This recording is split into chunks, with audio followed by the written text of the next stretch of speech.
Hola colegas, después de este recreíto con que podemos considerar el pasaje de un video a otro dentro de la misma semana, vamos en esta segunda parte a profundizar o intentar profundizar un poco más algunos conceptos que ya fueron esbozados en el video anterior.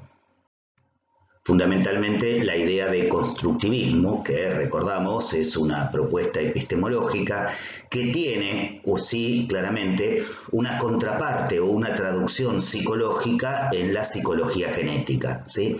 Habíamos dicho que los psicólogos genéticos trabajan o trabajamos con una mirada puesta en un problema epistemológico y que los resultados de los métodos aplicados o de las investigaciones realizadas desde la psicología genética redundan en posiciones o en posturas epistemológicas, vienen a afianzarla o no las ideas de partida, ¿sí? Hoy nos vamos a meter en algunos aspectos que son tanto de la psicología genética como de la epistemología genética. Por ejemplo, la idea de que el constructivismo, ¿no? En realidad, si el conocimiento es un proceso, ¿sí?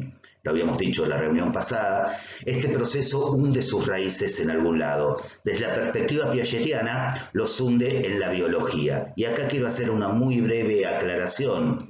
Algunas personas muy livianamente dicen que es una perspectiva biologicista. Yo no estoy de acuerdo con esta mirada, porque una cosa es hundir las raíces en, y otra cosa es ser aquello en lo que se hundió las raíces, para decirlo con absoluta claridad, no sé si se darán cuenta.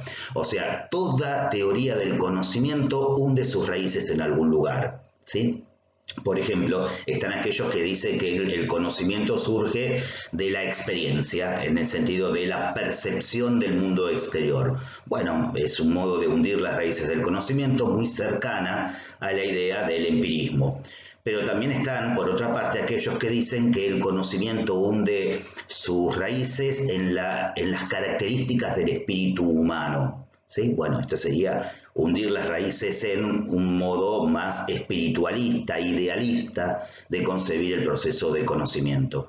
Para la perspectiva piagetiana, el conocimiento hunde sus raíces en la biología, sin ser biología, superando rápidamente, les diría, aquella dotación genética a modo de, bueno, ya más adelante vamos a ver qué se le puede atribuir a un bebé recién nacido, pero por más que le atribuyamos, o por más que aceptemos esta atribución innata de un bebé, claramente no es la misma que la que desarrolla un adulto o un adolescente o ni siquiera un niño un poco mayor. Entonces, el conocimiento, recapitulando, hunde sus raíces en la biología, se desarrolla, sigue a través de la niñez, ¿sí? Pasando por la adolescencia hasta el pensamiento adulto y el conocimiento científico, ¿sí? Habíamos dicho en el video pasado que el conocimiento científico no es lo otro, no es extraño, no es ajeno a lo que es el conocimiento científico, ¿no? O sea, no,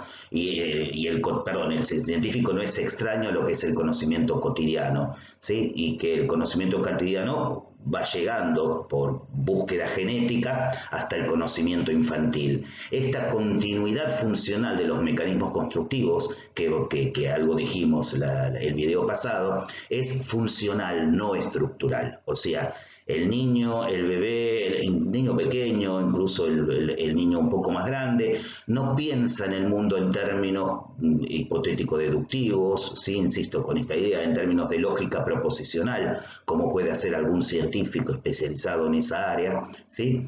Pero si se hace un niño, hace con el conocimiento las mismas cosas que un científico, o sea, genera hipótesis, las pone a prueba, las organiza entre sí en el caso que resulten incompatibles una con otra, y esto también lo realiza la ciencia. El conocimiento, además, se produce en un proceso de organización de las acciones entre un sujeto de conocimiento y un objeto de conocimiento. ¿Qué quiere decir esto?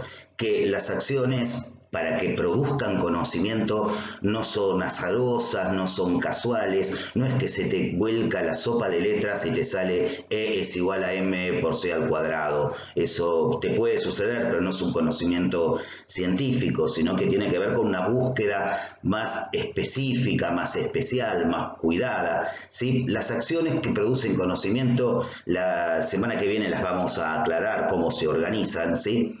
pero son organizadas, es decir, se relacionan una con otra y además son significativas en el sentido de que producen significaciones respecto del mundo. Le damos un mordillo a un bebé y el bebé se lo va a meter en la boca, lo va a chupar, lo va a morder, ¿sí? ¿Lo está significando? Sí, lo está significando como objeto agarrable, mordible, chupable, ¿sí? ¿Es la significación adulta de mordillo, de juguete o de sonajero? En absoluto. Es una significación que no tiene por qué ser como la adulta, pero es una significación en sí misma. Este punto es interesante y por ello es un poco más difícil. Las estructuras lógicas y las lógico-matemáticas tienen su origen en la interacción entre sujetos y objetos. Pensemos lo siguiente, para usar el ejemplo del otro video. Tenemos dos bolitas que tienen la misma cantidad, a una la llamamos A la otra la llamamos B. A la B la transformamos, sin quitarle ni ponerle nada, en salchicha, y a la salchicha proveniente de esta transformación, entonces la llamamos C.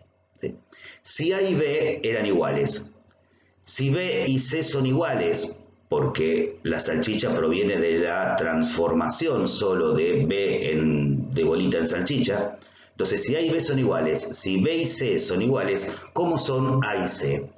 Nosotros sabemos, sin necesidad de verlas, las salchichas, que A y C son necesariamente iguales. A esto, que es un principio de transitividad propio de la lógico-matemática, ¿cómo se llega? Uno como adulto tiene este principio, por lo general, ¿no? Si A y B son iguales, B y C son iguales, A y B, bueno, eso, lo que dije hace un rato. ¿De dónde viene esta necesidad lógica de que se mantenga esta línea de pensamiento, esta línea argumental? Bueno, proviene de la interacción con los objetos, ¿sí? Nosotros como adultos lo tenemos, pero en algún momento no lo tuvimos. Y podemos constatar esto investigando con niños de alrededor de 4 o 5 años que muy probablemente nos digan que, por ejemplo, la salchicha tiene más porque es más larga que la bolita, ¿sí? Entonces, algo que es un principio lógico, de la lógica natural, de la lógica cotidiana de todos y todas los sujetos, en realidad no es una intuición a priori, no viene en nuestra estructura, nuestra arquitectura mental, al modo en que la piensa la psicología cognitiva, sino que es producto del desarrollo, ¿sí? De la interacción o de la puesta en perspectiva de distintas dimensiones de los objetos, ¿sí? Por ejemplo, el largo con el ancho de la salchicha, ¿sí? Y esta coordinación de los observables implica una coordinación de las teorías, de las inferencias, de las acciones, ¿sí? La coordinación de las acciones, entonces, es el origen de esto que denominamos lógica del pensamiento. O sea, que organizar el mundo implica establecer relaciones entre los objetos. Establecer la relación, por ejemplo, decíamos recién, entre el largo y el ancho de la salchicha respecto de la bolita original, ¿sí? Pero estas relaciones no se perciben, son inferencias. O sea, nadie observa, por ejemplo, una causa. Podemos decir, bueno, el trueno, el rayo es causa del trueno porque viene primero que el trueno. Bueno, ¿esta es una causalidad verdadera desde el punto de vista científico? No, sabemos que tanto rayo y trueno se generan al mismo momento por, bueno, el choque de cargas eléctricas de sentido contrario en el cielo, y que vemos primero el rayo porque la velocidad de la luz es muchísimo superior a la velocidad del sonido. Pero aunque dijéramos que el rayo es causa del trueno, esto sería una inferencia, no es un observable, es algo que inferimos a partir de anticipar y constatar que en el cosmos, en el universo, se van produciendo una determinada cantidad de cosas. Entonces, y en otro punto que vincula el constructivismo con la psicología del desarrollo, podríamos decir que el conocimiento o el desarrollo del conocimiento no se da por acumulación, como sostendría una teoría empirista, ¿sí? Sino por reorganizaciones sucesivas, por plus de cualidad, ¿sí? Por cambios revolucionarios en el desarrollo. O sea, llegamos a pensar transitivamente sobre la base de no pensar transitivamente, o llegamos a pensar de una manera reversible, ¿sí? La bolita es lo mismo que la salchicha, porque la salchicha es lo mismo que la bolita, solo cambió de forma y se puede ir en una dirección y lo mismo que ir en la otra. o como decíamos en el otro video, si yo pongo en serie una serie de palitos, los estoy poniendo al mismo tiempo de menor a mayor que de mayor a menor. No hay manera de tener de hacerlo de menor a mayor y no estar al mismo tiempo realizando la acción inversa, la reversible, ¿no? Entonces, estas son propiedades del pensamiento que emergen a lo largo del desarrollo, ¿sí? A las que Balsiner denomina novedad cognoscitiva y que precisamente son hijas de un plus de actividad por parte del sujeto. O sea, en la organización de los sistemas cognitivos o de los complejos cognoscitivos implica un cierto agregado de energía en estos procesos de reorganización y de reestructuración que irían en contra de la línea de la entropía, que sería la de la disgregación de las estructuras, ¿sí? La línea del desarrollo es contraria a la línea de la entropía o la destrucción, ¿sí? Por eso el tiempo es irreversible en la medida que es el tiempo de organismos en un ambiente. Pero además, para el constructivismo, y esto es algo que en esta cátedra nos interesa especialmente, si bien hablamos de sujeto y de objeto, no estamos hablando de un sujeto aislado del medio cultural. Los objetos, por ejemplo, el ejemplo del mordillo, del sonajero, del bebé, los objetos son objetos que son pensados como buenos para la infancia. A los niños les damos objetos que no corten, que no tengan mal olor, que no sean tóxicos, etcétera, ¿sí? O sea, el niño genera conocimiento interactuando con objetos que a su vez tienen un marcaje social, ¿sí? Tienen una serie de usos y de representaciones previas por las cuales los adultos se los acercamos a ellos. Este es un tema que se va a desarrollar, si tenemos suerte, un poco más adelante en la cruzada. ¿Sí? Esto se sintetiza en la idea de Rolando García y Jean Piaget en Psicogénesis e Historia de la Ciencia, que dice: no se asimilan objetos puros, o sea, aislados, ¿sí? Se asimilan situaciones en las cuales los objetos desempeñan ciertos papeles y no otros. Por ejemplo, un martillo de juguete desempeña un rol que no puede desempeñar un muñeco de juguete, ¿sí? Pero insisto, esto es algo que vamos a ver más adelante. Quiero decir, si uno ve a su pequeño utilizando un muñequito para golpear un clavo, dice: no, para eso está el martillo. A los bebés hay que cuidarlos. Fíjense que estamos hablando de juguetes, pero no se puede hacer cualquier cosa con el juguete, ¿sí? Hay un uso normativo, ¿sí? Hay una cierta, insisto, un marcaje social, para decirlo por ahora, que implica que algunos juguetes o algunos objetos ocupan una situación y no otra, y esto no lo distingue el niño, lo distingue la comunidad por sobre él. Entonces, si hablamos de constructivismo, y habla obviamente construcción, ¿qué sería lo que se construye dentro del constructivismo? Bueno, por un lado, se construye sujeto de conocimiento, pero al mismo tiempo se construye el objeto de conocimiento, ¿sí? Desde una indiferenciación inicial entre el bebé y los objetos, que postula la teoría y lo postulan muchas otras teorías además, ¿sí?